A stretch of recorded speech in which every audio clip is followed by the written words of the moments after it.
बड़े सवाल थे किसी जमाने में। एक था कि कटप्पा ने बाहुबली को क्यों मारा, उसका जवाब तो बच्चों सबको मिल गया होगा। दूसरा बड़ा ज्वलन सवाल जो अभी भी नहीं किसी को मिला है वो है कि दृश्यम 3 की स्टोरी लाइन क्या होगी।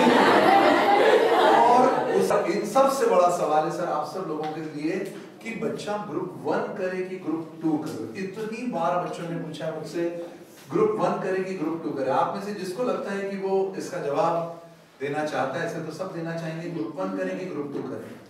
क्या बोलते हैं सर, आप भी कंफ्यूज हैं सब लोग ग्रुप 2 करें? हाँ सर मेरे हिसाब से बच्चे को प्रयास हर बार बड़ी चीज के लिए करना चाहिए और दोनों करने से सेट ऑफ का बेनिफिट मिलता है, ऑल इंडिया रैंक का बेनिफिट मिलता है, लोग हमें रिकॉग्नाइज करते हैं। तो आई विल सजेस्ट कि दोनों ग्रुप ही करना चाहिए बच्चे। और बड़ी ऑडिटिंग फर्म्स जो होती हैं बेटा, पीडब्ल्यूसी, Deloitte, KPMG, Ernst and Young, ये कोई सिंगल ग्रुप वाले को तो हाथ ही नहीं रखने देती है। अगर आपके बड़े सपने हैं, मुंबई जाना है भाई, पर रतलाम से, खरगोन से, धामनोद से भी बच्चा आता है तो वो इंदौर शहर उसको नया लगा, पहली बार जब वो बैच में बैठता है सब नया नया लगता है, पर फिर वो कंफर्ट जोन से बाहर निकला तो उसने ये मुकाम हासिल करा कि आज सीए फाउंडेशन की एग्जाम का रिजल्ट नहीं भी आया तो वो सीए इंटर की प्री रिजल्ट बैच के लिए आ गया। तो बड़ा प्रयास तो करना होगा। जब तक हम अपने टारगेट बड़े नहीं रखेंगे, अभी तो ठीक है हम लोगों को सीए फाइनल फेस करना है, तो जब तक हम टारगेट बड़े नहीं रखेंगे तब तक हम अपने उसके अकॉर्डिंग एफर्ट्स अप्लाई नहीं कर पाएंगे। तो अभी हम लोगों को बौद्ध ग्रुप का ही प्लानिंग करना है, जैसे कि आपको अभी अक्षर सर ने भी बताया। बौद्ध ग्रुप अगर हम लेते हैं, एक ग्रुप में अगर हमारा स्कोर कम भी होता है तो कंपेंसेट होने का सबसे बड़ा बेनिफिट। दूसरा बड़ा बेनिफिट ऑल इंडिया रैंक का, क्योंकि जहां तक मैं समझता हूँ सीए फाउंडेशन में इतना पोटेंशियल अपने पास है, ये अगर सीए फाउंडेशन में ऑल इंडिया रैंक का सिस्टम होता तो ये बच्चे फोड़ देते ऑल इंडिया रैंक में।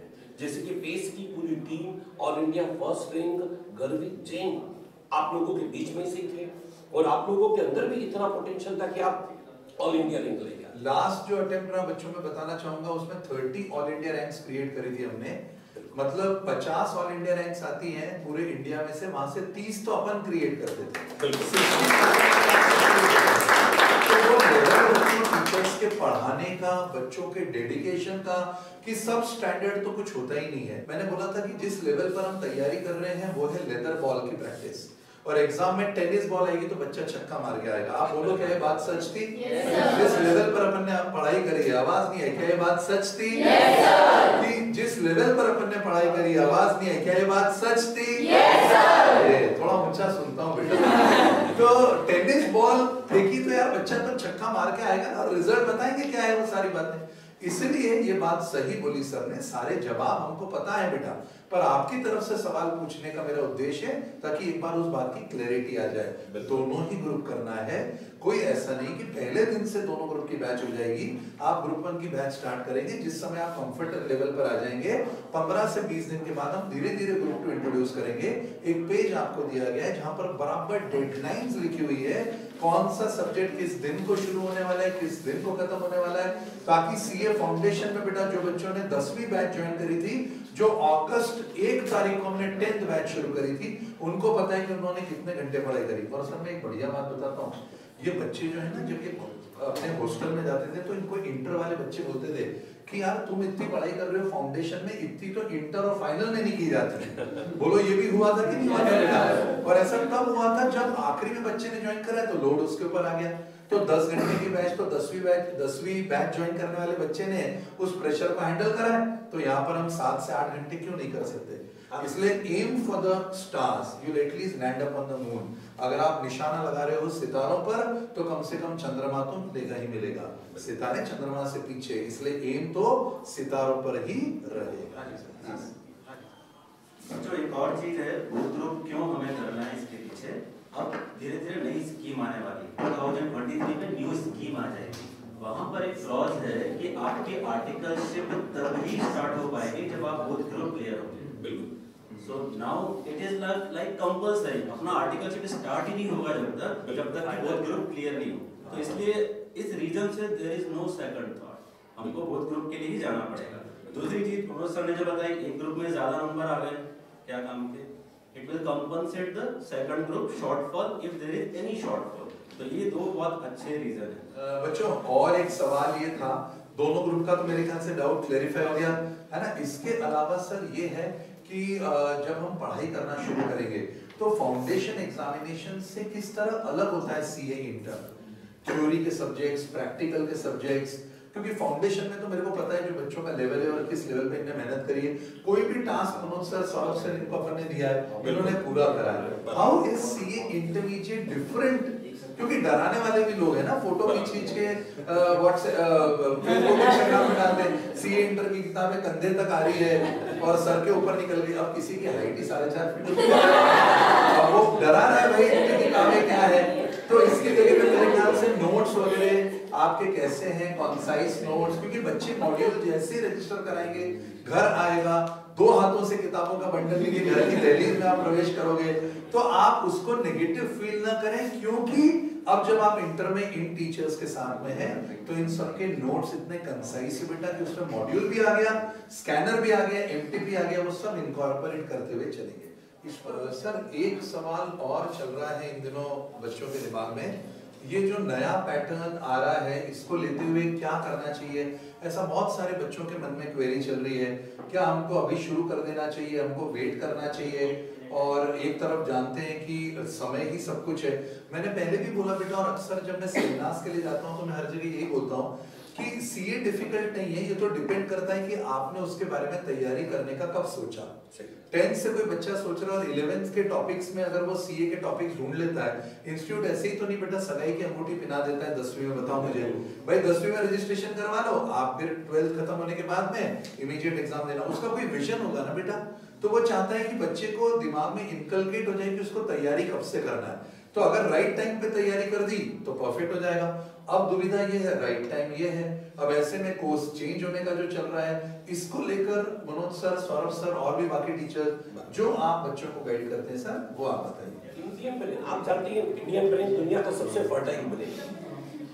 हमारा बेचारा फाइनेंस मिनिस्ट्री ये सोचता है कि इनकम टैक्स के लिए क्या लेके आए, उसके पहले बैठा हुआ इंडियन ब्रेन ये सोच लेता है कि बोले यार इसकी दर्जिया कैसे मिली।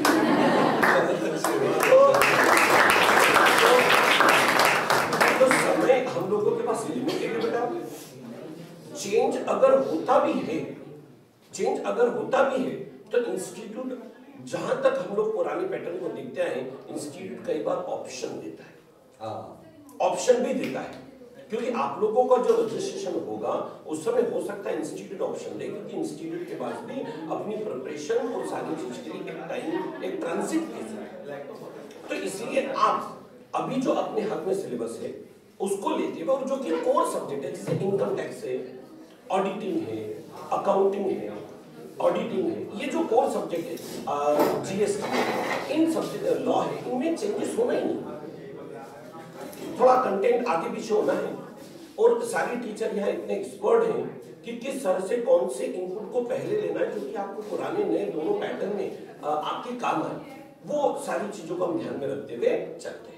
तो आपको डिसीजन अभी से लेना पड़ेगा बेटा, निर्णय लेके तुरंत इंटरमीडिएट के लिए अपने को स्टार्ट भी करना है, समय के लिए करना है, क्योंकि ऑलरेडी हम 1.5 महीने लेट है यहाँ से भी, क्योंकि पुराने बच्चे नवंबर में एग्जाम दे देते थे और नवंबर से आज हम दिसंबर में 1.5 महीने यहाँ लेट, रिजल्ट का वेट करेंगे, 1.5 महीने वहां गया, वहां से नवंबर 2023 देखेंगे, मात्र 8 महीने बचे, 8 पेपर देखने जाओगे, एक पेपर को 1 महीना, मतलब ये एक एनालिसिस ऐसा है बेटा जो आप लोगों को ये बताता है कि हमें किस तरह से डिसीजन तुरंत लेके आगे बढ़ना है। और बच्चों मेरा ऐसा मानना है, you have nothing to lose. भाई आज से हम बैच शुरू कर रहे हैं, इस बैच को ज्वाइन करो, यू जस्ट हैव टू पे a token amount of 5000 rupees which is refundable. तो हम तो 1.5 महीना फ्री में पढ़ेंगे, उसमें क्या है। अगर नेगेटिव रिजल्ट आए, जो कि नहीं आएगा, ये मैं अभी से बता रहा हूँ, तो we have nothing to lose. मतलब अब लूज क्या करोगे, अब लूज यही करो कि भाई विंटर वेकेशन एंजॉय करना है, फिर बेटा तू रहने दे यार, फिर आए गलत जगह पर है। सही, विंटर वेकेशन एंजॉय करना है, फिर उसके बाद घूमना फिरना है, ये सब भाई आप डिसाइड कर लो। अब अपन पहुंच रहे हैं सीए इंटर के अंदर बेटा, और अब देखो थोड़ा सा फोकस तो रखना पड़ेगा। और बच्चों तुमसे अच्छा और कोई नहीं जानता कि जिन बच्चों ने लेट ज्वाइन करा उनको कितना लोड हुआ आखिरी में सब कवर करने का, और वो गलती जो फाउंडेशन में करी लेट ज्वाइन करने की, वो गलती इंटर में अब बिल्कुल नहीं करना है ना। तो हम विन विन सिचुएशन पर है और कहीं कुछ लूज करने के लिए हमारे पास है ही नहीं। इसके अलावा और कोई बेटा मन में सवाल आ रहा है जो आप पूछना चाहें? मैं बिल्कुल विजय सर, आप कुछ इस पर इनपुट देना चाहते हैं? लॉ जैसा सब्जेक्ट है, थ्योरी जैसा सब्जेक्ट है, 5 बार ऑल इंडिया रैंक क्रिएट करा, यार कैसे करा? मतलब ये इसके पीछे कोई मैजिक मंत्र होगा? मेरे को पता है, सर से मैंने पहली बार पूछा, मैंने कहा सर हमने ऑल इंडिया रैंक 1 क्रिएट करा सीए फाउंडेशन के अंदर, हम आज भी प्राउड फील करते हैं। आप 5 बार AIR 1 क्रिएट करने के बाद भी इतने विनम्र और इतने सौम्य बैठे रहते हो, जैसे कि गवर्नमेंट वॉल्केनो हो जो कब फूटेगा पता नहीं। तो भाई हम देख ही लेते हैं कि उसके पीछे का मैजिक मंत्र क्या है। और बच्चों विश्वास करो, ये मजाक नहीं है। AIR 1 5 टाइम्स कंसिस्टेंटली, कोई लॉजिक तो होगा, सर के स्टूडेंट्स ने करा है।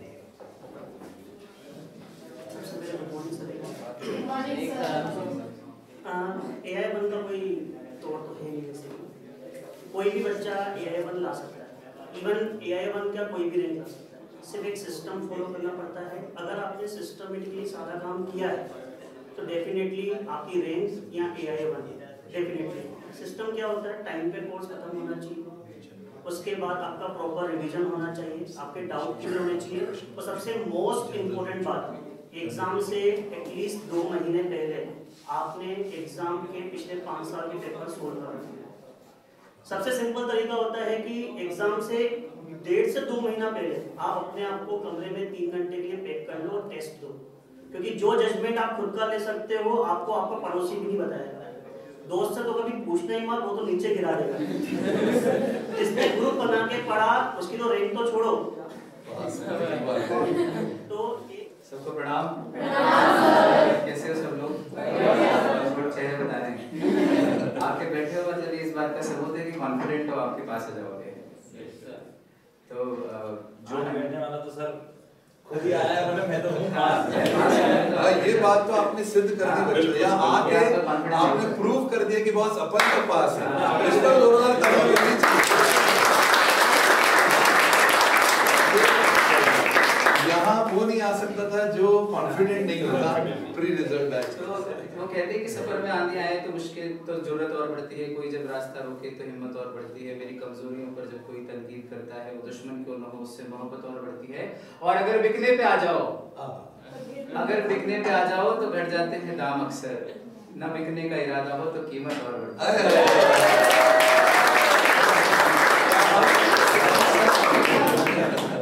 हम सब वो लोग हैं जो कभी बिकेंगे नहीं, और अपना स्टूडेंट वो है जो कभी बिकेगा नहीं।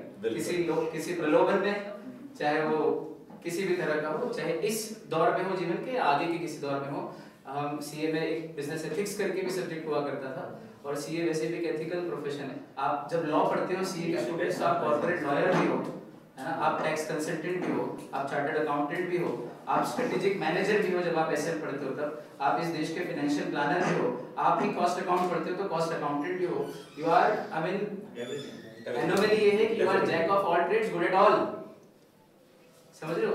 ये कहावत तो ये है कि jack of all trades good at none, लेकिन चार्टर्ड अकाउंटेंसी इसका एक्सेप्शन है। He is jack of all trades and good at all, क्योंकि पास होना इतना आसान नहीं है। जब सब में एफिशिएंसी और एक्सपर्टीज लेके आते हैं तब निकलता है वो एग्जाम पास में। Life is all about progress. I purchased my first car as Tata Nano. Everyone knows that. Orange color. He was my student when I had Tata Nano. He used to make fun of me अकेले में। ये कहते थे sir चलाओ ना nano से बाहर। But then I progressed and I bought a different car. Then I planned to buy another car. और ये कार को लेके किसी भी चीज को लेके we always progress। 4 सब्जेक्ट थे, अब 6 पढ़ेंगे, अगर 8 हो गए तो 8 पढ़ेंगे। If the course doesn't change तो हमारे पास 8 है, कोई ऑप्शन नहीं है। अगर आपने फाउंडेशन में 4 सब्जेक्ट पढ़े और अभी भी आप साल भर तक सिर्फ 4 ही सब्जेक्ट पढ़ रहे हो तो इसको ग्रोथ नहीं बोलते, इसको प्रोग्रेस नहीं बोलते। प्रोग्रेस ये है कि अब एक लेवल, एक नॉच आप गेम खेलते हो तो अगला लेवल टफ, अगला लेवल उससे भी टफ। तो अब अगर अपने आप को, अपने लिमिट्स को पुश नहीं किया, अपने आप को चैलेंज नहीं किया, अपने आप पे कुछ ऐसा इंपोजिशंस नहीं लगाए थोड़े से कठिन, तो फिर क्या मजा आएगा? लड़ाई बड़ी होनी चाहिए। तो 2 ग्रुप करना है अपने को, एक साथ निकालने, और बाकी सारे फायदे तो सर लोगों ने आपको बताए ही हैं। ये सब चार्टर्ड अकाउंटेंट्स हैं, मतलब जो सर लोग बोल रहे हैं वो you are getting this from the horse's mouth, है ना। तो बिल्कुल उसी पे चलना। इनका एक एक वाक्य ब्रह्म वाक्य, जैसा बोले वैसा करते जाना। बाकी तो है हम लोग आपके साथ। Thank you so much, God bless. तो साहिल सर, आप कुछ फाइनल टिप देना चाहते हैं, क्योंकि you are the youngest among all, हालांकि मैं थोड़ा सा ज्यादा यंग हूं। आपका जो PwC का एक्सपीरियंस रहा और उसके बाद जब आप टीचिंग में इतने समय से हैं, और आप क्या देखते हैं CA इंटर को as an challenge, as an opportunity, क्या लगता है सर आपको? Good morning sir. CA foundation बचपना है, CA इंटर जवानी का जोश है, और CA फाइनल बुढ़ापा है। देखो बाल सफेद हो गए ना, सही है दोस्त। CA फाउंडेशन बहुत बचपना है, उसमें आपको कुछ नहीं पता क्या करना है टीचर्स।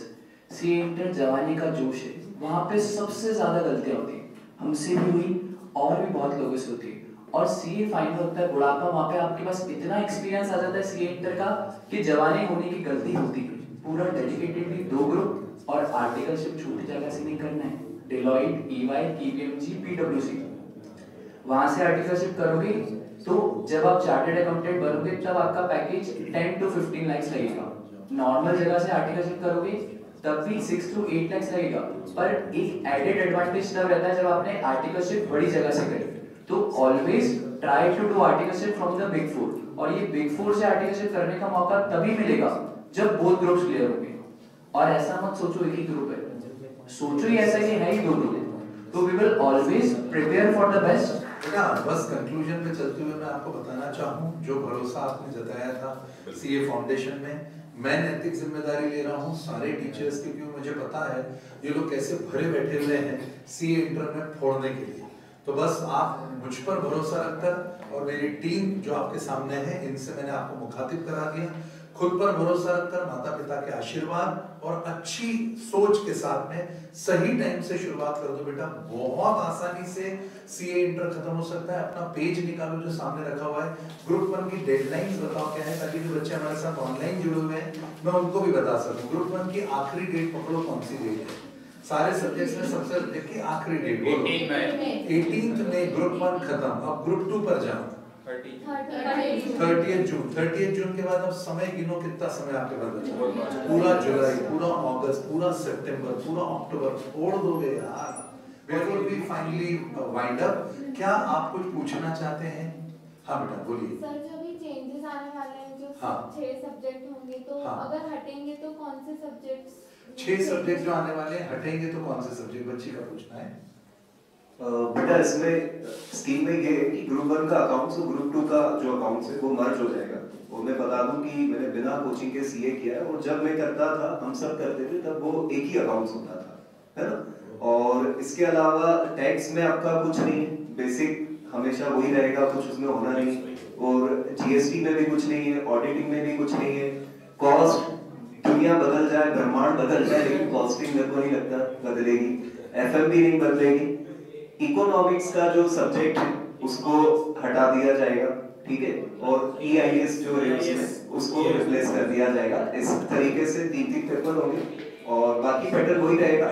और एक रूल बिजनेस लॉ का हटने का है, और कंपनी लॉ में तो बेटा कुछ होना नहीं है। अभी नया ये बना है 2013 में, हम तो 56 पढ़ते थे, है ना, 2013 में अभी बना है। तो ये सारी चीजें हैं। बाकी एक चीज उसमें बहुत इंपॉर्टेंट है कि आपको आर्टिकलशिप तभी ज्वाइन करने को मिलेगी जब आप बोथ ग्रुप क्लियर होंगे, नए पैटर्न, है ना, नए पैटर्न, ठीक है। तो ये चीज है, और मोस्ट लाइकली ऐसा सभी लोगों का बोलना है कि ये चीज होने वाली है, जनवरी तक ICAI बताएगा। और जब तक नहीं है तो हम तो पढ़ाई चालू कर रहे हैं, जो चीज हम पढ़ेंगे वो बिल्कुल भी चेंज होने वाली नहीं है।